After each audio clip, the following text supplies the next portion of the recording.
Poštovani gledatelji, srdačno vas pozdravljamo iz Osijeka. Ispred smo veličanstvene konkatedrale svetih Petra i Pavla Apostola. Cvjetna je nedjelja ili nedjelja muke Gospodnje. Za koji trenutak počet će bogoslužje cvjetnice koji ima dva dijela. Prvi je u znaku blagoslova maslinovih i palminih grančica, a drugi u znaku svećenog spomena muke i smrti Kristove u samoj konkatedrali. Bogoslužje će predvoditi monsignor Đuro Hranić, pomoćni đakovačko-osječki biskup, a uz njega su monsignor Adam Bernatović, župnik ove župe, te velečasni Branimir Mađarac, župni vikar. Uz njih je i đakon Drago Marković. Današnja se nedjelja još zove Nedjelja palmi o muci Gospodnjoj. Taj naziv potječe od jeruzalemskih kršćana koji su se od 4. stoljeća okupljali popodne na Maslinskoj gori, da ondje slavili produljeno bogoslužje riječi. Uvečer bi u procesiji s palminim ili maslinovim granama ulazili u Jeruzalem u spomen na Isusov mesijanski ulazak u Sveti grad prije početka muke. U Galiji i Italiji spominju se i druga imena za današnju nedjelju cvjetnicu, a posebno je znakovito ime koje upućuje na izvorni sadržaj. Nedjelja 8 dana prije Vazma. Početni je sadržaj ove nedjelje priprava za Uskrs. U krajevima gdje nema palmi, cvjetnica je prozvana po cvijeću koje se umjesto palmi upotrebljavalo Pascha florum ili Pascha floridum, što znači cvjetni vazam. Konkatedralni mješoviti zbor župe Svetog Petra i Pavla Apostola vodi sestra Branka Čutura, članica družbe milosrdnih sestara Svetoga križa. Pjesmu Hosana Davidovu sinu koju slušamo klicali su Židovi Kristu kad je svečano ulazio u Jeruzalem.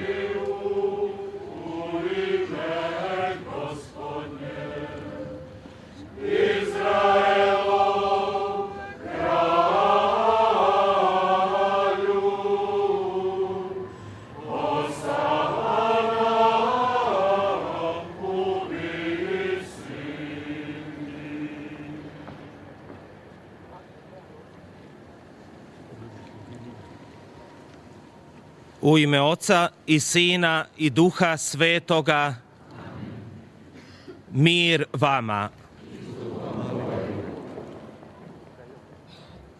U spomen na svečani Kristov ulazak u Jeruzalem, današnja liturgija, draga braćo i sestre, započinje blagoslovom grančica, procesijom i svečanim ulazom u radosnom ozračju u crkvu. No nastavak današnje liturgije obilježen je, kako kaže zborna molitva, sramotom križa, poniženjem i trpljenjem.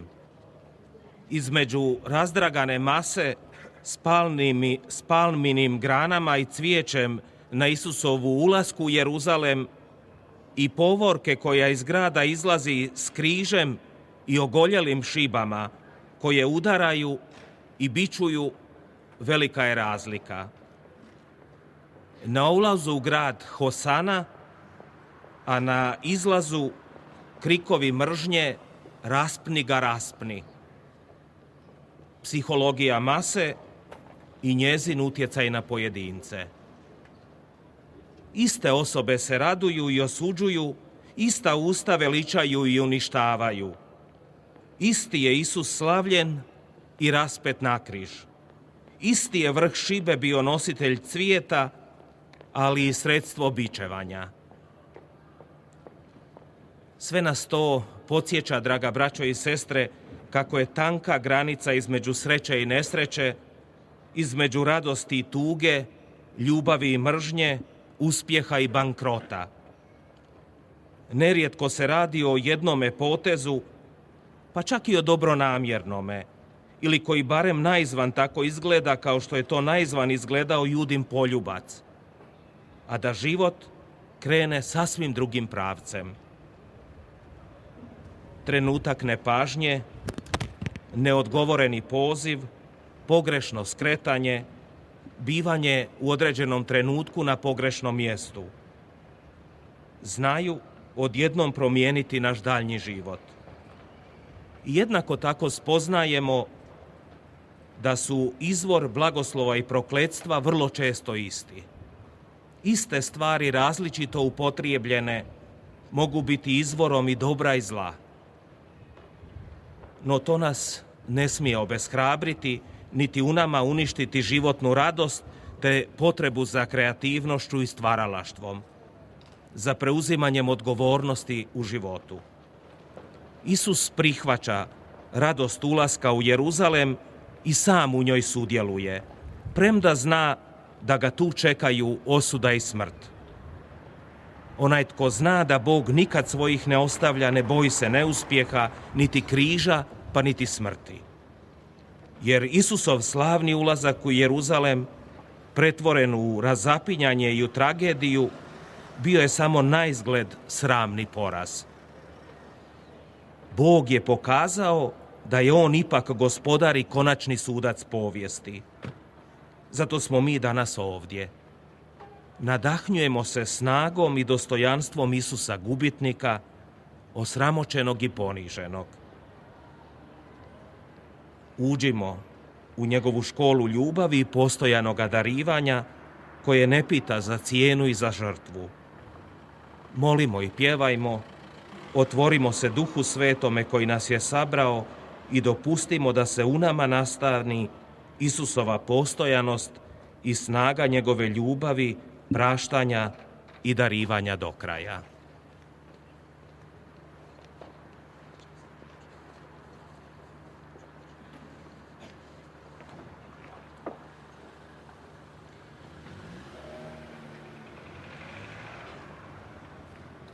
Pomolimo se. Svemogući vječni Bože, blagoslovi ove grančice. Svečanim ophodom i klicanjem pratimo danas Krista Kralja. Daj nam po njemu stići u nebeski grad Jeruzalem, gdje on živi i kraljuje u vijeke vjekova. Amen.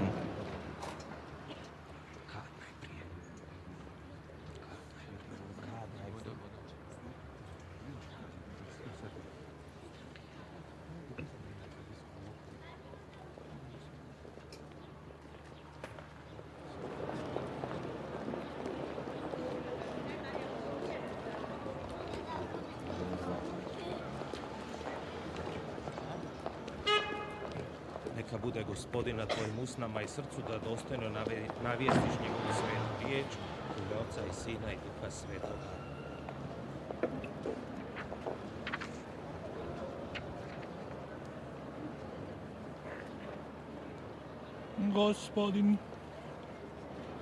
Gospodin s vama.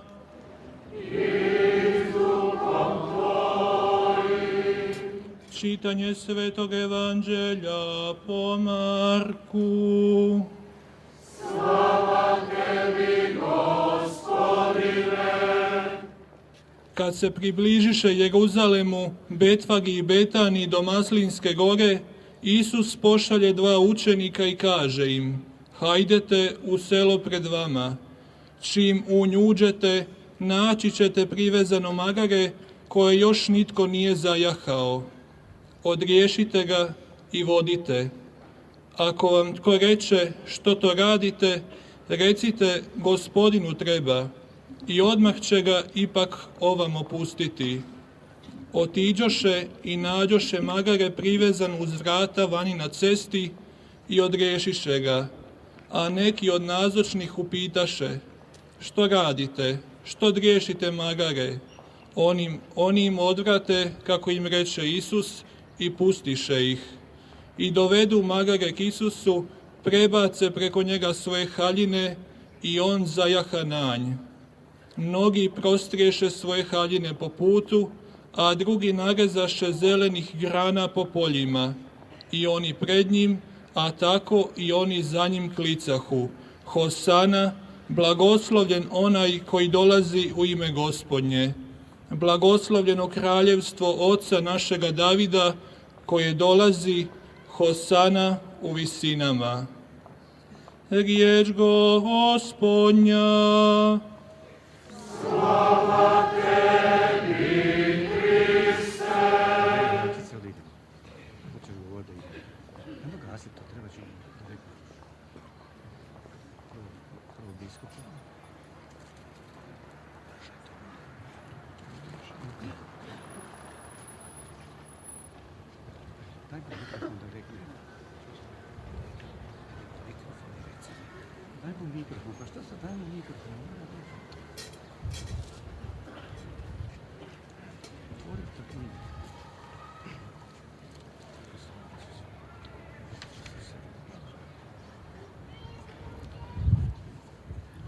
Draga braćo i sestre, kao što je nekad židovski narod klicao Isusu, pođimo tako i mi u povorci, pjevajući pjesme. Eto me Gospodin sada.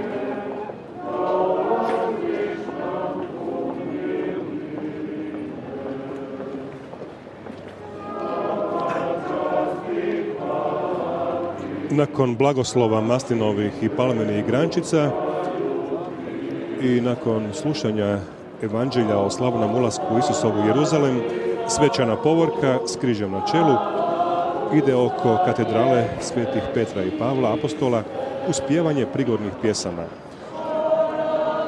Ove stihove Slava, čast i hvala ti napisao je Teodulf Orleanski. Više od 1000 godina pjevaju se u crkvi tijekom liturgije Cvjetnice.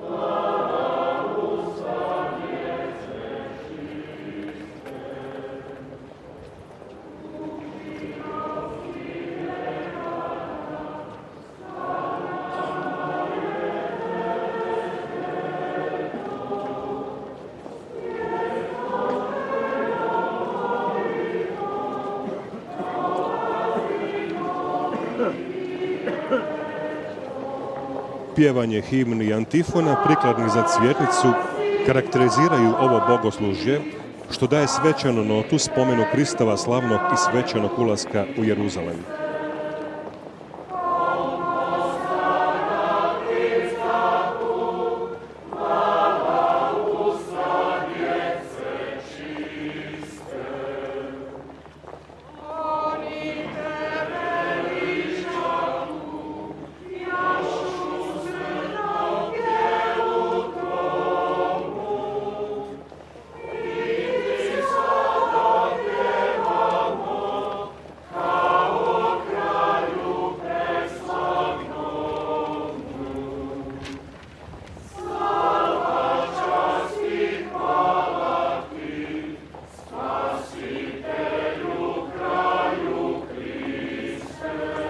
Već početkom 5. stoljeća procesiju s palmama i maslinovim granama u Jeruzalemu opisala je čuvena hodočasnica Egerija.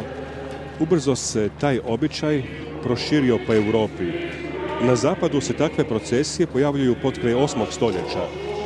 S vremenom su poprimile elemente dramskih i pučkih igara.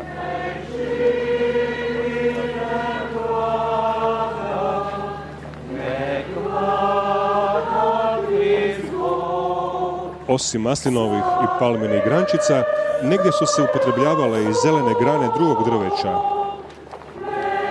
Nakon bogoslužja, vjernici su nosili grančice kući. Stavljali su ih na polja u obliku križa, u želji da Bog preko njih odagna zle sile i nevrijeme Neki su čak jeli lišće tih grana kako bi spriječili bolest. Crkva je uvela blagoslov tih grana prije svečanog ophoda, čime je htjela suzbiti pogansko značenje, odnosno magijski prizvuk u svemu tome.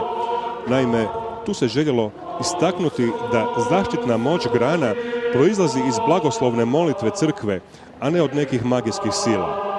Dakle, pravi kršćanski stav je vidjeti u blagoslovljenim predmetima izražaj poticaja na vjeru, a ne nositelja posebnih moći.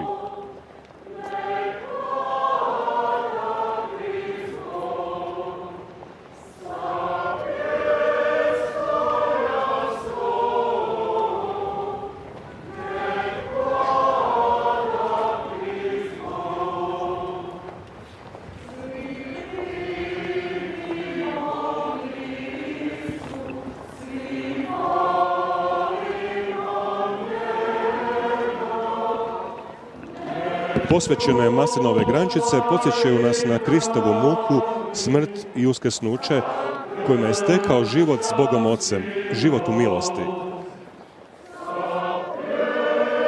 U nekim krajevima postoji običaj da se maslinove grančice odnose na grobove, što je znak povezanosti s Kristom i u smrti i u uskrsnuću života.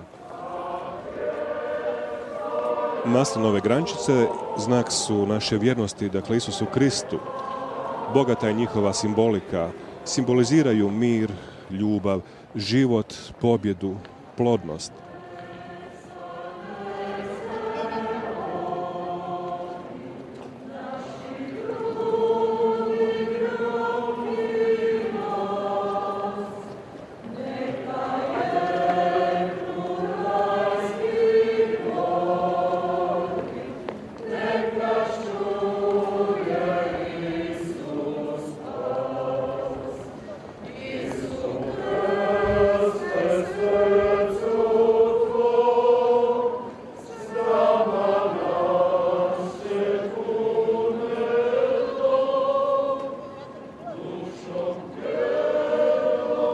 U najstarijim rimskim liturgijskim izvorima, vezanim uz današnji dan, spominje se poglavito muka Kristova, a zatim i cvijeće.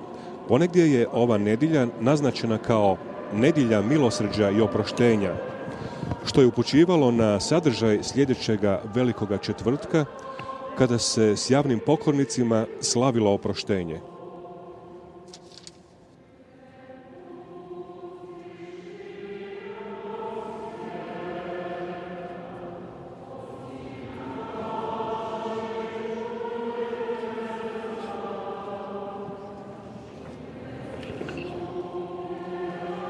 U drugom tisućljeću kršćanstva vidi se gubitak naglaska na procesiji, jer gotovo da i ne postoji prava procesije, a u prvi plan dolazi blagoslov grančica, što je gubitak spomena mesijanskog ulaska.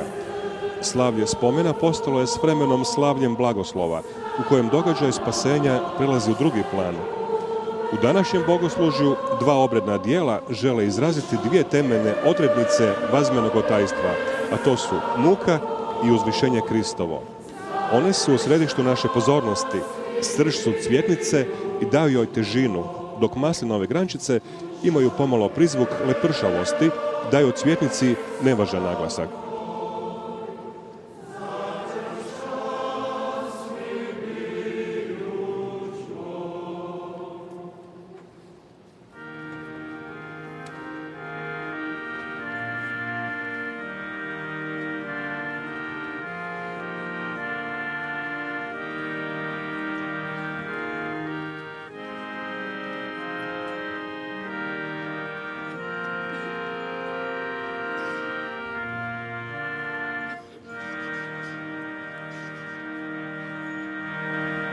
Za orguljama je Dalibor Ratić. Amen.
Pomolimo se.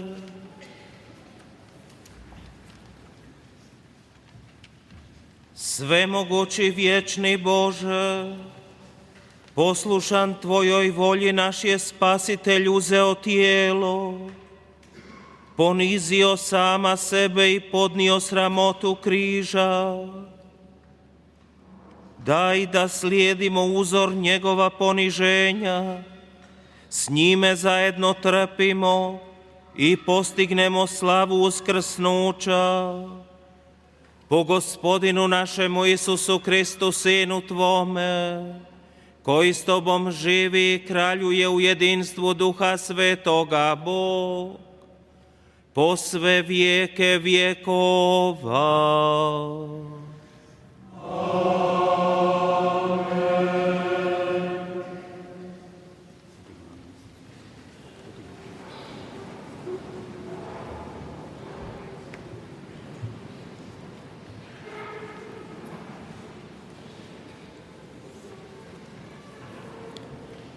Čitanje knjige proroka Izaije. Gospodin mi dade jezik vješt, da znam riječju krijepiti umorne. Svako jutro on mi uho budi, da ga slušam kao učenici. Gospodin Bog uho mi otvori, ja se ne protivih niti uzmicah. Leđa podmetnuh onima što me udarahu, a obraze onima što mi bradu čupahu. I lica svojeg ne zaklonih od pogrda i od pljuvanja. Gospodin Bog mi pomaže, zato se neću smesti. Zato učinih svoj obraz ko kremen i znam da se neću postidjeti. Riječ Gospodnja.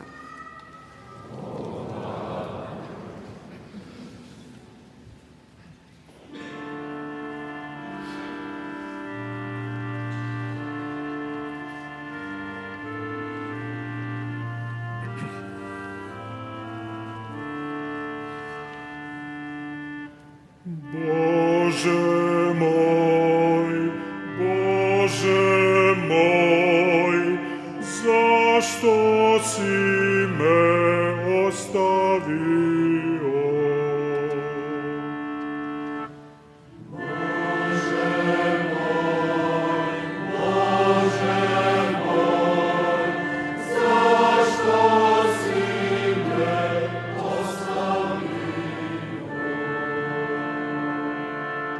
Koji me vide podruguju se meni, razvlače usne, mašu glavom. Uzdao se u Gospodina, neka ga spasi, ako mu omiljen.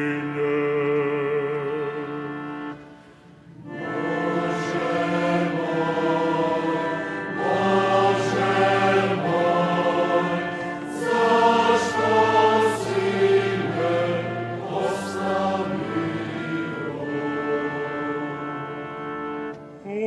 Opkolio me čopor pasa, rulje me zločinačke okružile. Probodoše mi ruke i noge, sve kosti svoje prebrojiti mogu.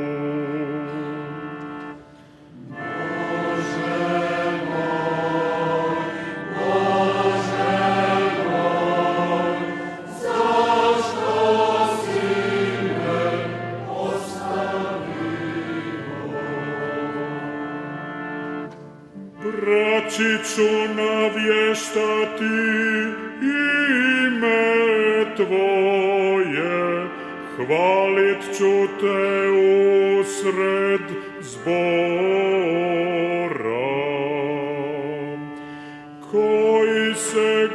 Gospodina bojite, slavite ga potomci Izraelovi.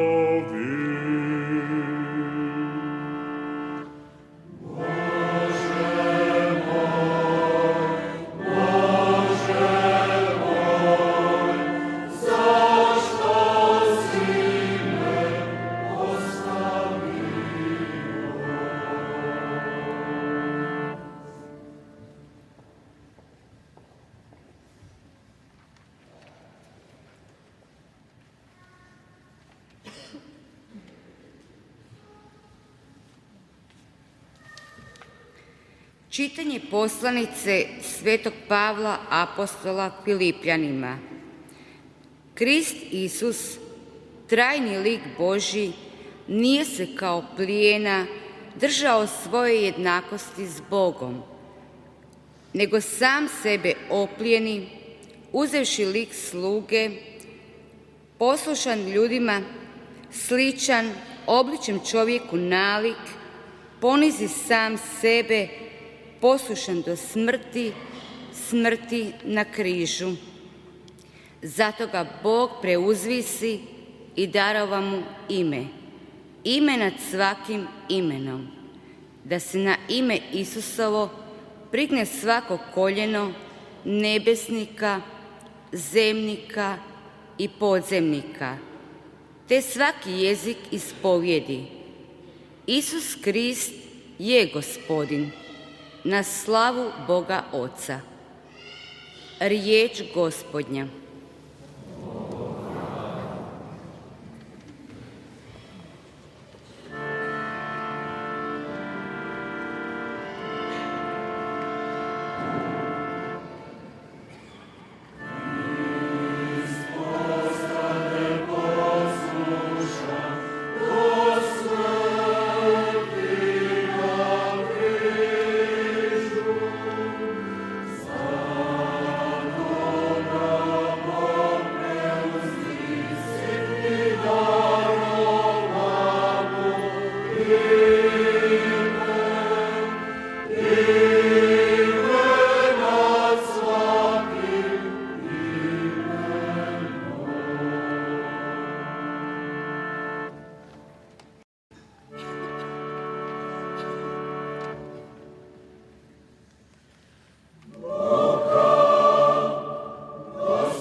odvedoše Isusa velikom svećeniku.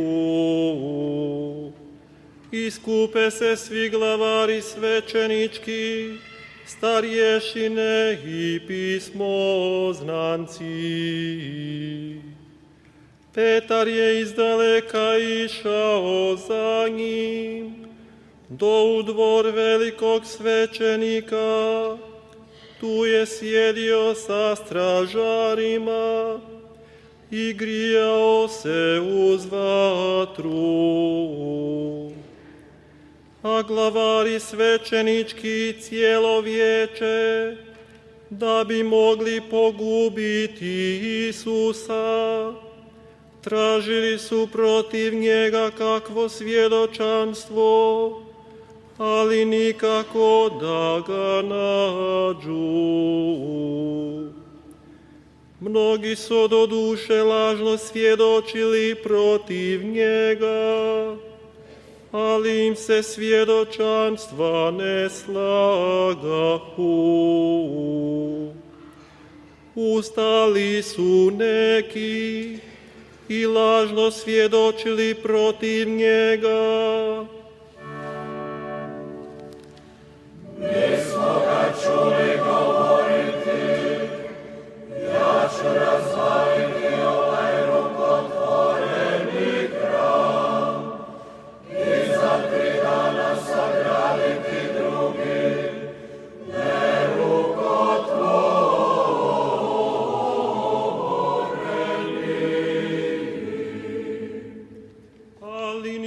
što im svjedočanstvo ne bijaše složno. Ustana to veliki svećenik na sredinu i upita Isusa: Zar ništa ne odgovaraš? Što to vi svjedoče protiv tebe? A on je šutio i ništa mu nije odgovorio. Veliki ga svećenik ponovno upita: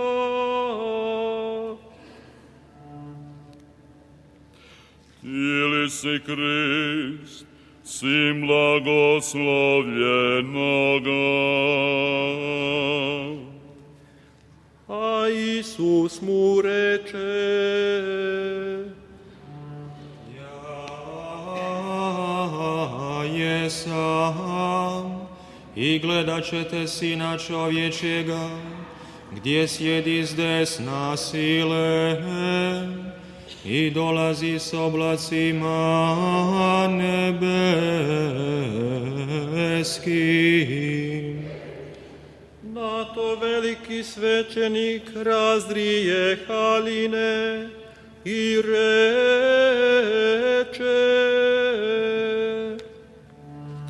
Što nam još trebaju svjedoci? Čuli ste hulu, što vam se čini? Oni svi presudiše da smrt zaslužuje i neki stanu pljuvati po njemu, zastirati mu lice i udarati ga govoreći: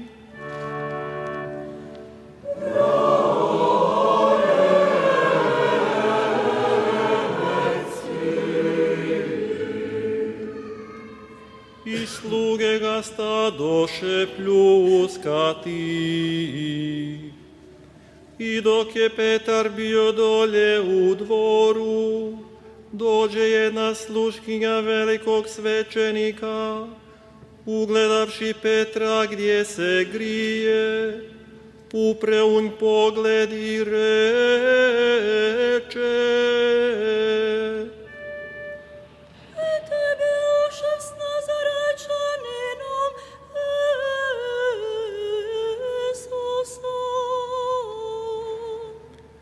On zanjeka: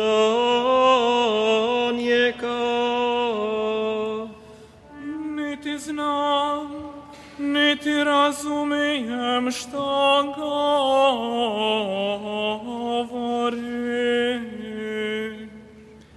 Iziđe van u predvorje, a pijetao se oglasi.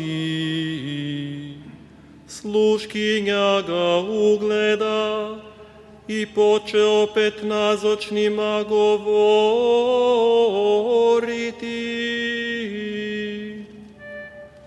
Ovo je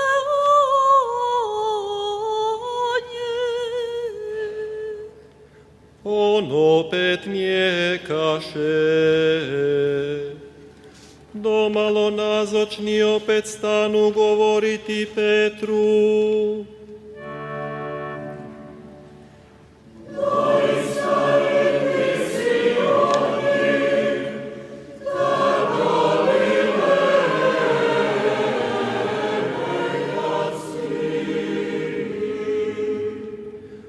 On se tada stane preklinjati i kleti: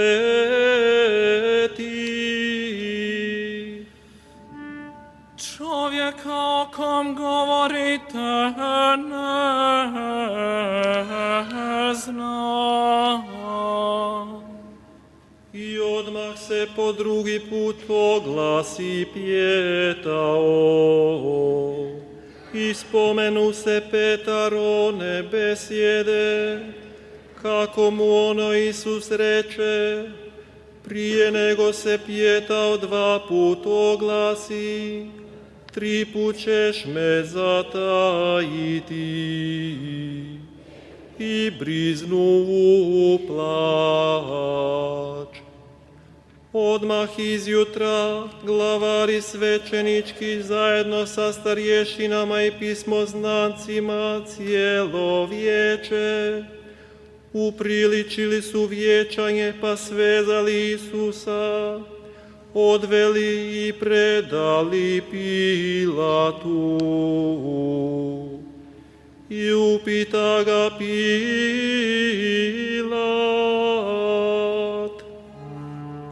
Ti li si kralj židovski? On mu odgovori: Ti kažeš.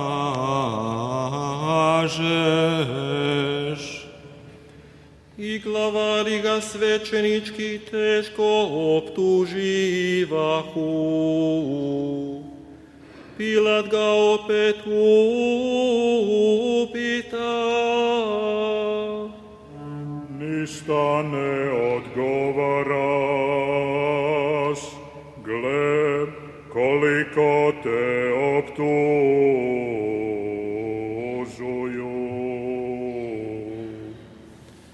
A Isus ništa više ne odgovori, te se Pilat čudio. O blagdanu bi im pustio uznika, koga bi zaiskali. A zajedno s pobunjenicima, koju pobuni počiniše umorstvo, bjaše u okove bačen čovjek zvani Baraba. I uziđe svjetina, te poče od Pilata iskati ono što im običavaše činiti. A on im odgovori: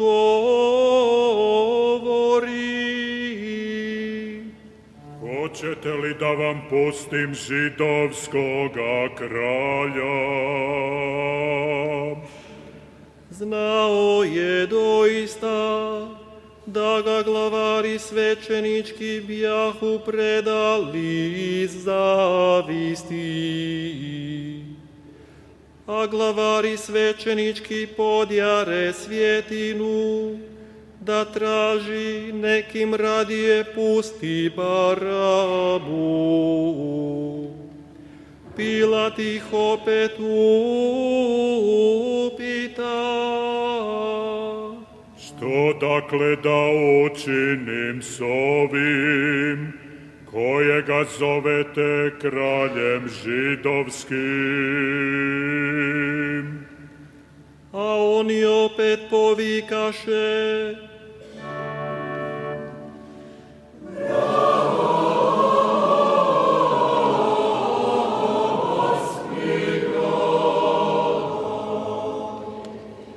Reče im Pilat: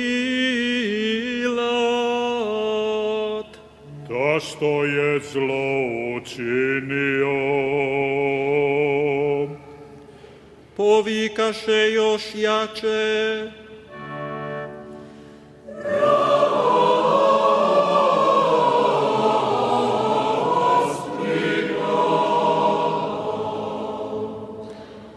Hoteći ugoditi svjetini, Pilat im pusti Barabu, a Isusa izbičeva i preda da se razapne.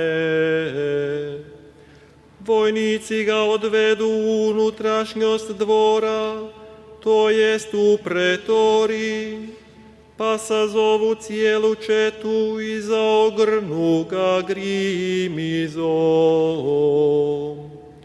Spletu trnov vijenac i stave mu na glavu, te ga stanu pozdravljati. Zdravo kralju živi, židovski. Tučahu ga trskom po glavi, pljuvahu po njemu i klanjahu mu se prigibajući koljena. A pošto ga izrugaše, svukoše mu grimiz i obukoše mu njegove haljine. Izvedu ga da ga razapnu. I prisile nekog prolaznika koji je dolazio s polja, Šimuna Cirenca, oca Aleksandrova i Rufova, da mu ponese križ. I dovuku ga na mjesto Golgotu, što znači lubanjsko mjesto. I nuđahu mu piti namirisana vina, ali on ne uze. Kad ga razapeše, razdjele među se haljine njegove, bacivši za njih kocku, što će tko uzeti. A bjaše treća ura kad ga razapeše, bjaše napisani natpis o njegovoj krivici, kralj židovski. A zajedno s njim razapnu i dva razbojnika, jednoga njemu s desna, drugoga s lijeva. Prolaznici su ga pogrđivali mašući glavama.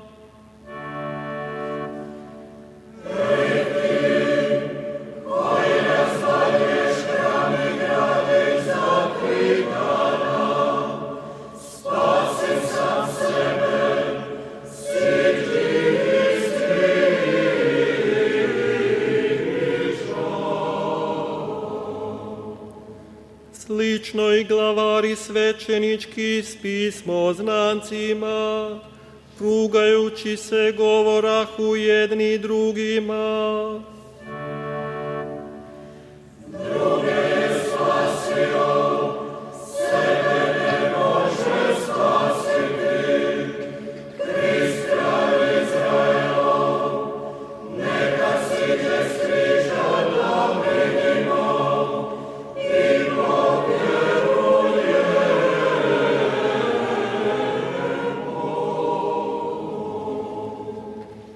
vrijeđahu ga i oni koji bjahu s njim raspeti.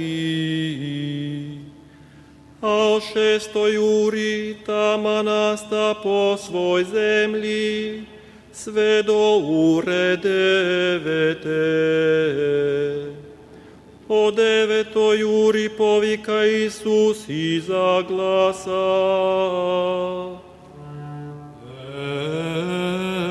Eloi, Eloi, lama sabachthani. To znači: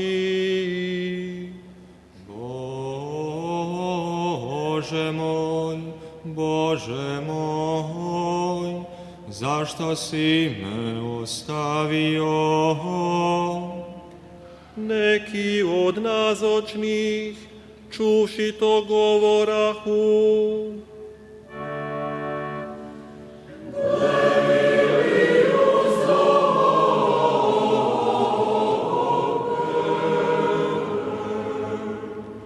a jedan otrča, natopi spužvu octom, natakne na trsku i pruži mu piti govoreći: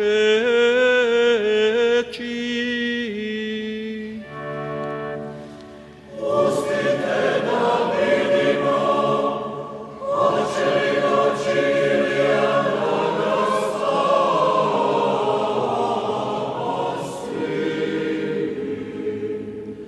A Isus zavapi jakim glasom i izdahnu: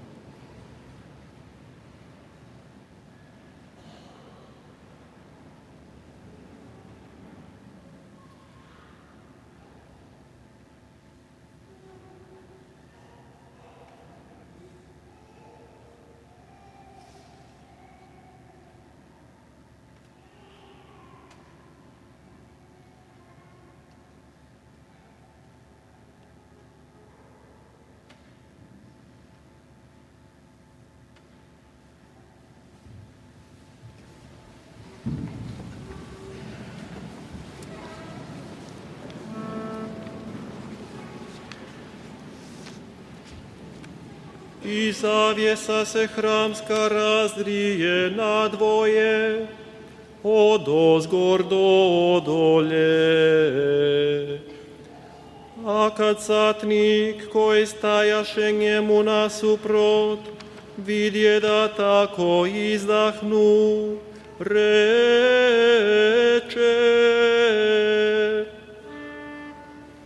zaista, ovaj čovjek bijaše sin Boži.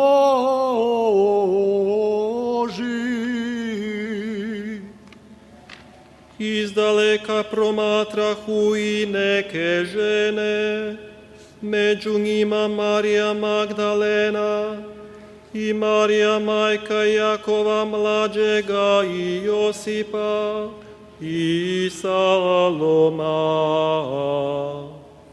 Te su ga pratile kad bijaše u Galileji i posluživale mu, i mnoge druge koje uziđoše s njim u Jeruzalem. A uvečer, budući da je bila priprava, to jest predvečerje subote, dođe Josip iz Arimateje, ugledan vijećnik, koji također iščekivaše kraljevstvo Božje. Odvaži se, uđe k Pilatu i zaiska Isusovo tijelo. Pilat se začudi da je već umro, pa dozva satnika i upita ga, je li odavna umro. Kad sazna od satnika, darova Josipu tijelo.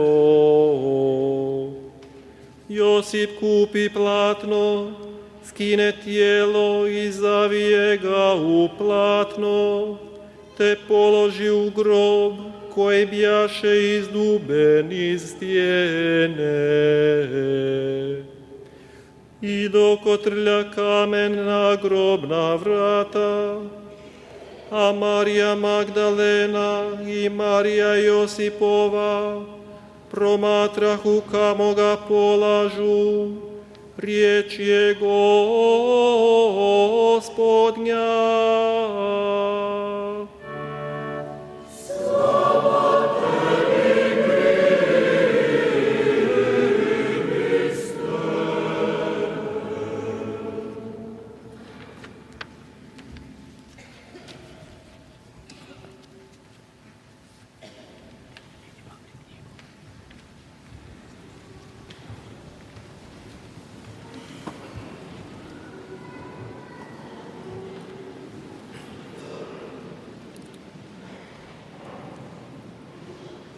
Krik smrti.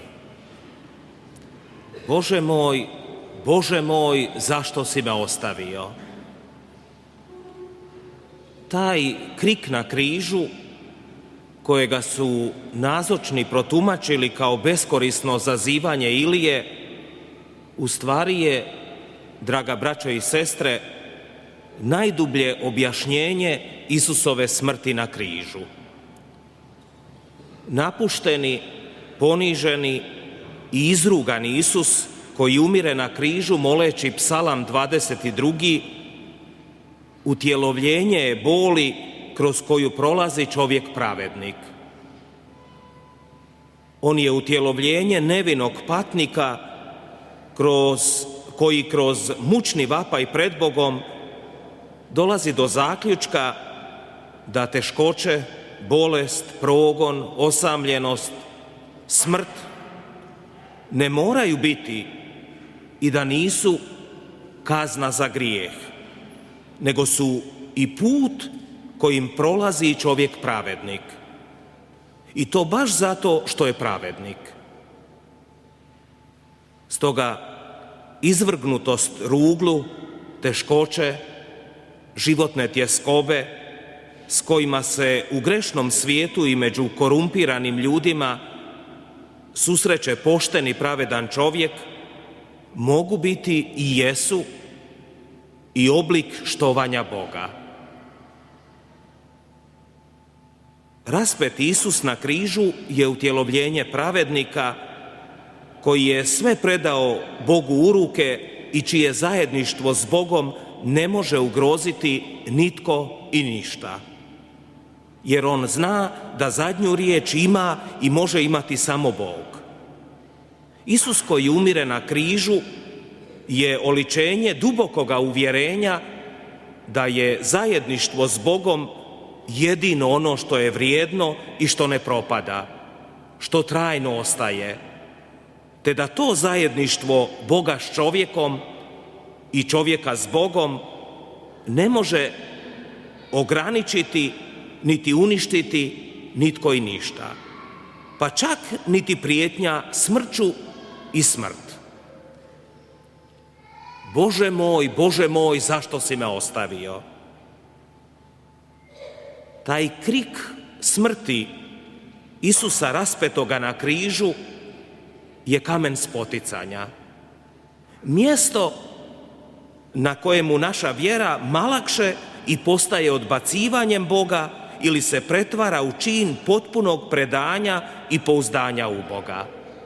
Onda, kad i mi u našem životu vapimo, Bože moj, zašto si me ostavio? To je kamen spoticanja. Križ je mjesto na kojem se dijele duhovi. Razbojnik, raspet, desno od Isusa molio je za dar pomirenja, a onaj lijevi bio je pun gorčine. U istoj situaciji, desno i lijevo od Isusova križa, jedni se rugaju i dovikuju Isusu da siđe s križa, a rimski stotnik dolazi do vjere. Zaključuje, ovaj čovjek bijaše sin Božji. Bog u dokraja poniženom i prezrenom čovjeku. Zaista, ovaj čovjek bijaše sin Božji. Bog koji, jer ljubi, u solidarnoj ljubavi trpi i pati u čovjeku. I to je najdublja posljedica Božjega utjelovljenja, ali zato i najveći ispit čovjekove vjere. To nije spoznaja do koje mi ljudi možemo doći samo svjetlom svoga razuma, već je Božji dar čovjeku čista i otvorena srca, čiju potrebu za Bogom nije potisnuo nikakav strah od mogućih posljedica. I to nije bilo samo tada kad je Isus umirao na križu, nego se to, draga braćo i sestre, ponavlja i danas. S jedne strane postoji ogorčeno odbijanje Boga, trpljenje i patnja postaju izvorom ateizma, nevjere, ukočena nijemost. A s druge strane, žarka ljubav i potpuno vjerničko predanje. S jedne strane, oni koji su u ovome raspetom čovjeku prepoznali Sina Božjega i koji zato predase kao znak Božje ljubavi među njima i kao poziv na dobrotu i ljubav u svakodnevnom životu, pa i mi među njima u svoje obitelji i u svoje urede, na javna mjesta i na raskršća, na svoje crkve i na svoje grobove stavljamo križ, a s druge strane oni koji u križu vide samo znak religiozne supremacije i svjetovne moći jedne skupine koja iritira, te su zbog toga žestoki protivnici križa koji se zauzimaju za njegovo uklanjanje sa javnih mjesta. I tako, draga braćo i sestre, Isusova muka nije završena. Hosana i raspni ga nastavljaju se trajno kroz povijest. Križ ne stoji i ne stavljamo ga predase da nas štiti i zaštiti od poteškoća, nego baš naprotiv, Predase ga stavljamo da nas ohrabri i da nam kaže da se isplati biti iskren, čestit, častan, pošten, dobar, dosljedan svjedok svoje vjere i kršćanskih uvjerenja, pa makar da zbog toga dospijevamo i na križ. Postoji li pijetao koji može probuditi savjest, moju i našu savjest? To je pitanje. I svatko od nas danas je pozvan pred Isusom raspetim na križu dati svoj odgovor.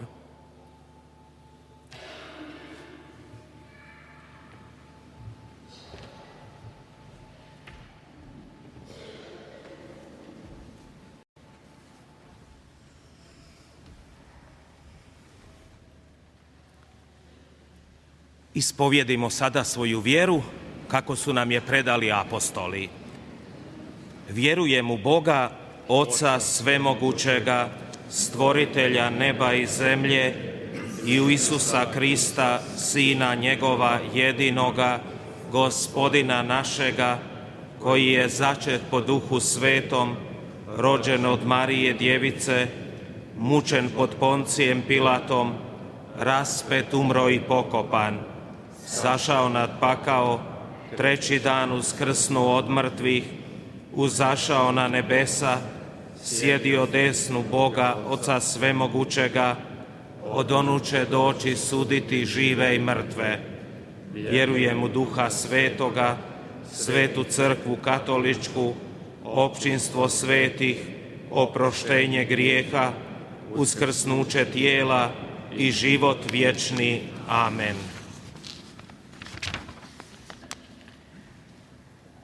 Zahvalni nebeskom Ocu što nam je darovao Sina kao zalog vječnoga spasenja, molimo, braćo i sestre, za dar vjere i milost nasljedovanja Gospodina na vlastitim križnim putevima.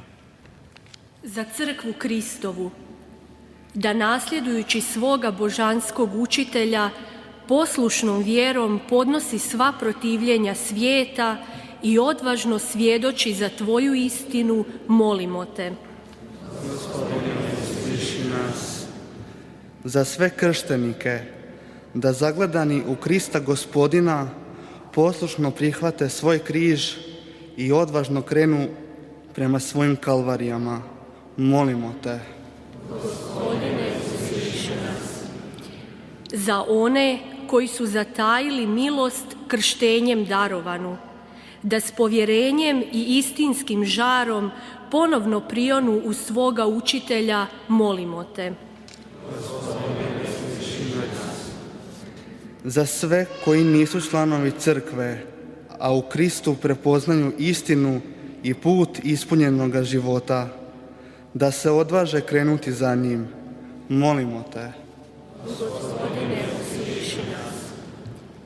Za naše pokojnike, da njihovi zemaljski putovi svoje dovršenje nađu u vječnom zajedništvu svetih, molimo Te.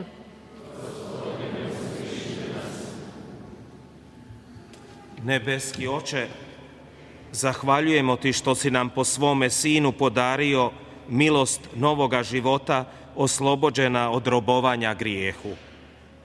Molimo Te, podari nam milost da nikad ne napuštamo put kojim nas je Gospodin poveo, te prispijemo u radosno zajedništvo Tvojih izabranika. Po Kristu, Gospodinu našemu. Amen.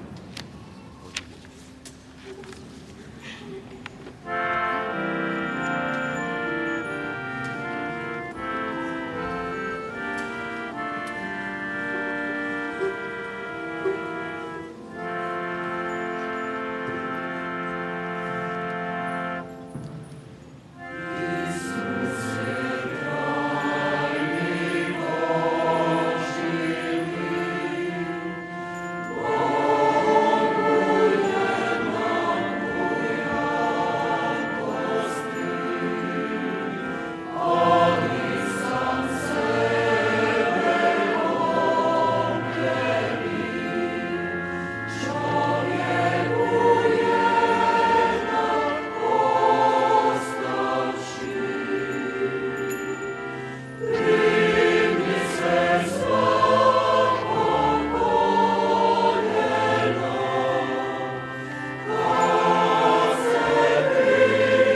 Molimo, braćo i sestre, da moja i vaša žrtva bude ugodna Bogu Ocu Svemogućemu.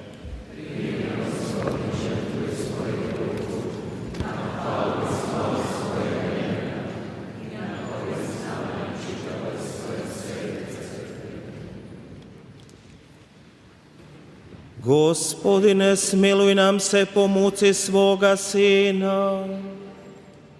Dijelima to ne zaslužujemo, ali se uzdamo u Tvoje milosrđe i jedinstvenu žrtvu Isusa Krista, koji s Tobom živi i kraljuje u vijeke vjekova.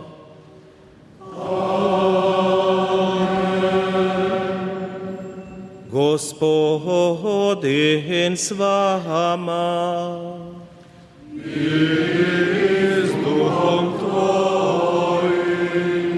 Gore srca. Imamo kod Gospodina. Hvalu dajmo Gospodinu Bogu našemu. Dostojno je i pravedno.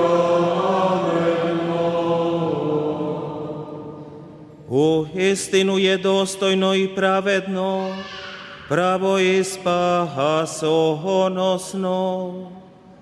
da vazda i svagdje zahvaljujemo o Tebi, Gospodine sveti Oče, svemogući vječni i Bože, po Kristu našem Gospodinu. On je dragovoljno trpio, nevin za grešnike, nedužan ubrojen u zločince.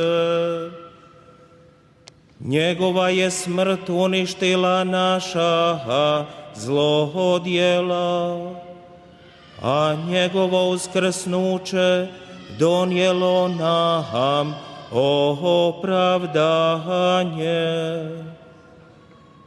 Njega nebesa i zemlja, njega anđeli i arkanđeli slave i navještaju, govoreći bez prestanka.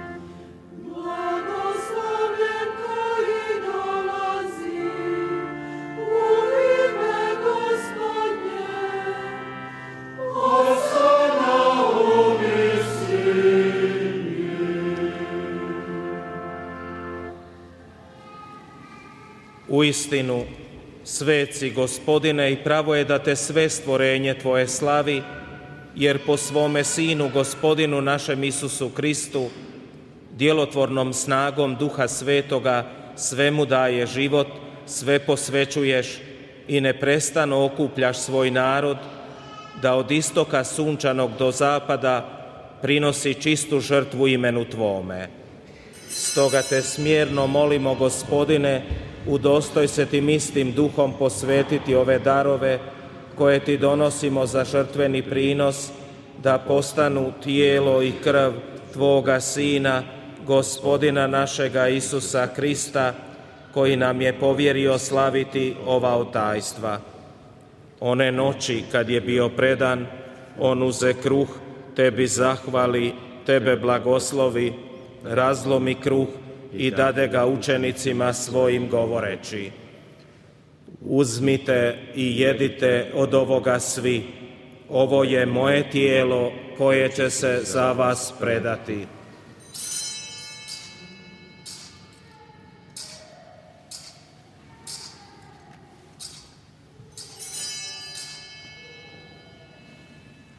Isto tako, pošto večeraše, uze kaleš, tebe zahvali, tebe blagoslovi i dade učenicima svojim govoreći: uzmite i pijte iz njega svi.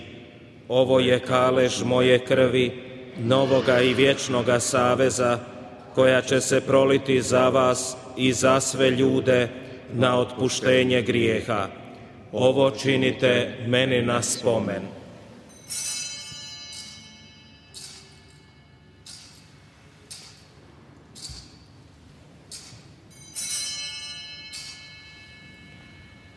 Tajna vjere. Tvoju smrt, Gospodine, navještamo, Tvoje uskrsnuće slavimo, Tvoj slavni dolazak iščekujemo. Zato, Gospodine, slavimo spomen spasonosne muke Sina Tvoga, veličanstvenog uskrsnuća i uzašašća u nebesku slavu, te iščekujući njegov drugi dolazak, zahvalno ti prinosimo ovu žrtvu živu i svetu. Pogledaj, Gospodine, prinos crkve svoje, onu istu žrtvu po kojoj si nam darovao pomirenje. Okrijepi nas tijelom i krvlju Sina svoga, ispuni njegovim svetim duhom, te u Kristu budemo jedno tijelo i jedan duh.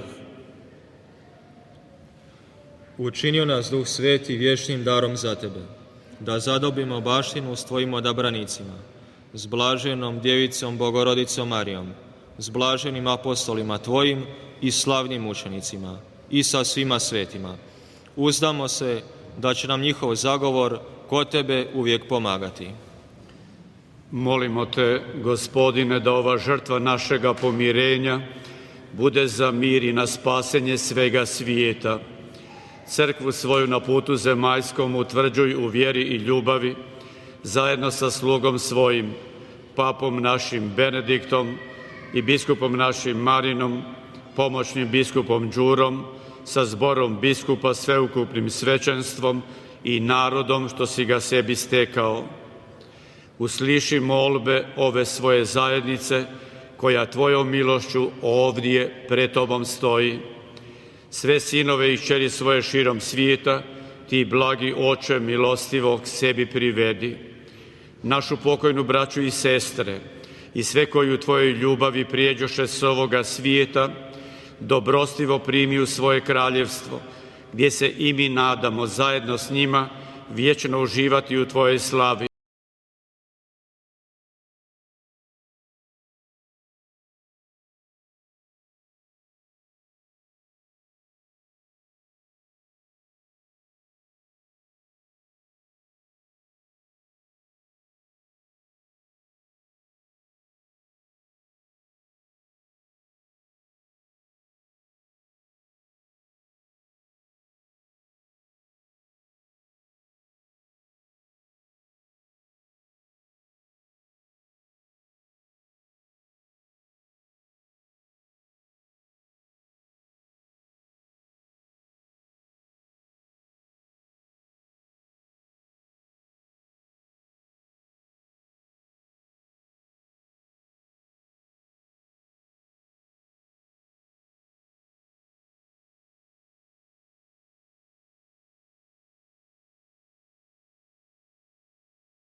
Izbavi nas, molimo, Gospodine, od svih zala. Daj milostivo mir u naše dane, da s pomoću Tvoga milosrđa budemo svagda i slobodni od grijeha i sigurni od sviju nereda, čekajući blaženu nadu, dolazak Spasitelja našega Isusa Krista. Jer Tvoje je kraljevstvo i slava i moć u vjekove. Gospodine Isuse Kriste, Ti si rekao svojim apostolima, mir vam svoj dajem, mir vam svoj ostavljam, mir vam svoj dajem. Molimo, ne gledaj naše grijehe, nego vjeru svoje crkve. Daruj joj mir i jedinstvo kako je volja Tvoja, koji živiš i kraljuješ u vijeke vjekova. Amin. Mir Gospodnji bio vazda sa svima vama. I s duhom Tvojim. Pružite mir jedni drugima. Duhom Tvojim.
Evo jaganjca Božjega, evo onoga koji oduzima grijehe svijeta.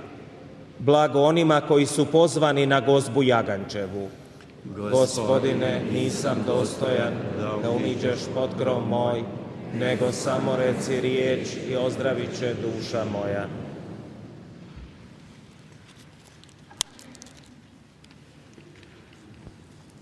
Vezano uz pričešćivanje, Sveti Ivan Zlatousti opominjao je vjernike.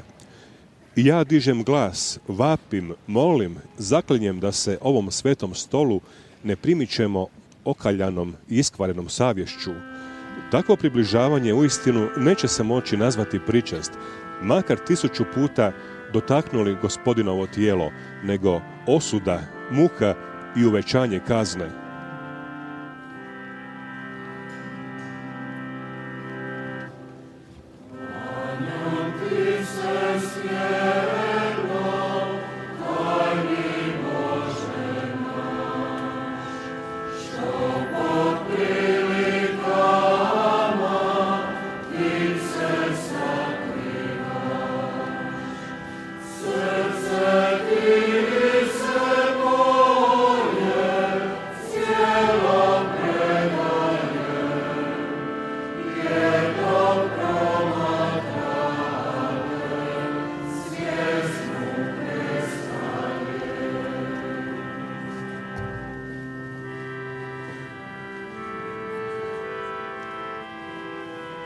Konkatedrala svetih Petra i Pavla Apostola u gotičkom slogu ponos je Osijeka i jedno od remek dijela umjetničke baštine hrvatskoga naroda.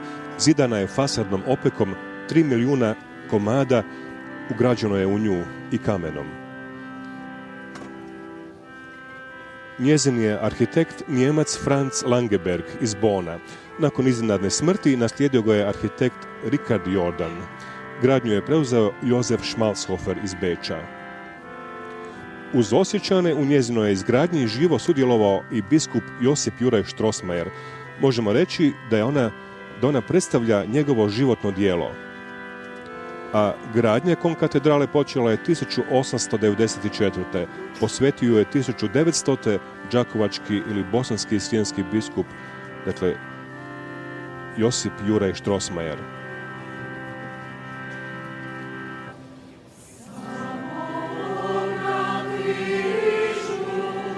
Više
Konkatedralu je oslikao naš akademski slikar Mirko Rački od 1932. do 1943. A počeci kršćanstva u Mursi, što je staro ime za Osijek, sežu u 1. stoljeće. Po predaji tu je kršćanstvo propovjedao učenik Svetog Petra, njegov treći nasljednik na papinskoj stolici, Papa Klement I.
Pomolimo se. Po ovoj pričesti smjerno te molimo, Gospodine. Ti si nam smrću svoga Sina dao da se nadamo životu u koji vjerujemo. Daj da njegovim uskrsnućem stignemo cilju zemaljskog putovanja. Po Kristu Gospodinu našem.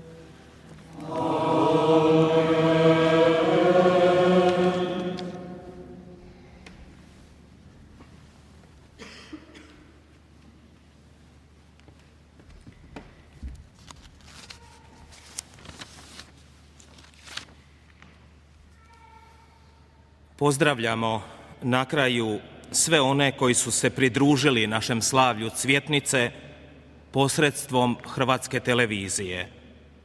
Zahvaljujemo njezinim djelatnicima koji su to omogućili.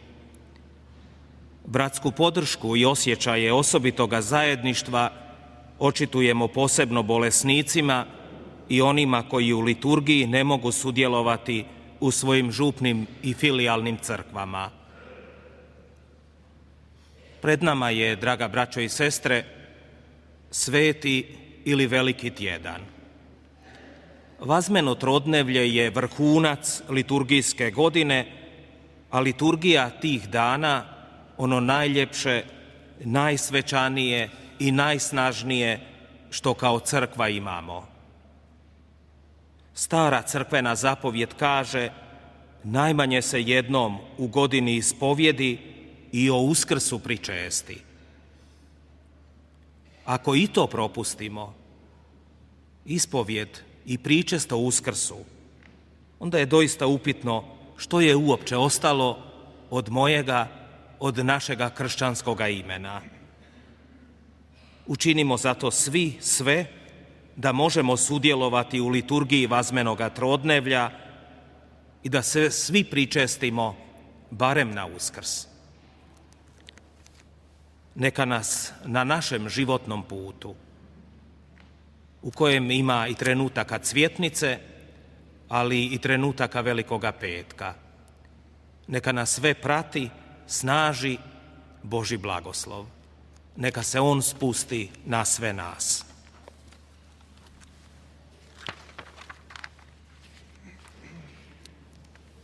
Gospodin s vama.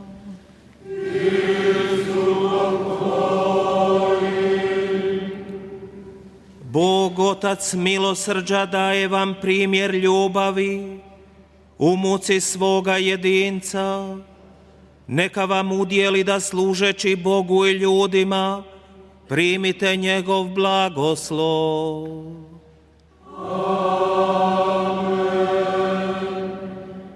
Krist Gospodin smrću na križu spasio vas je od vječne smrti. On neka vam udjeli vječni život.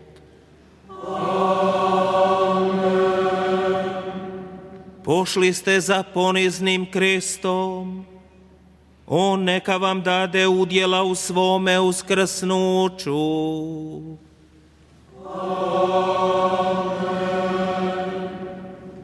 I blagoslov Boga svemogućega, Oca i Sina i Duha Svetoga sašao na vas i ostao vas da s vama. Amen. Idite u miru. Bogu hvala.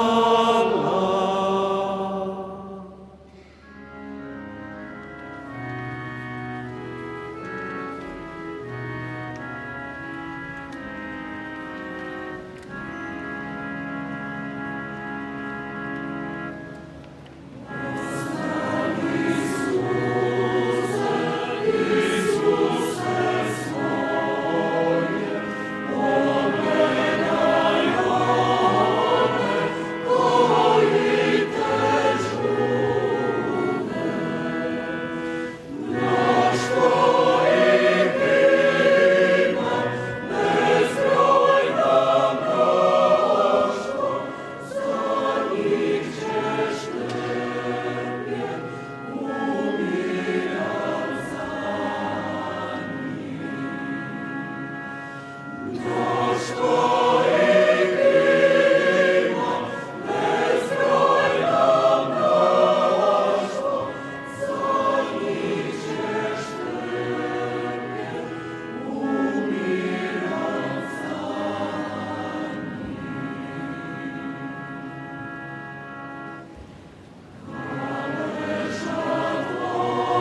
Vinko Žganec autor je pjesme Ostavi suze Isuse svoje, koju upravo slušamo u izvedbi konkatedralnog mješovitog zbora župe Svetog Petra i Pavla Apostola, kojeg vodi sestra Branka Čutura. Poštovani gledatelji, na kraju mise Cvjetnice zahvaljujemo vam na pozornosti i sudjelovanju. Na Veliki petak već tradicionalno prenosimo križni put iz Koloseja u Vatikanu u 21:15.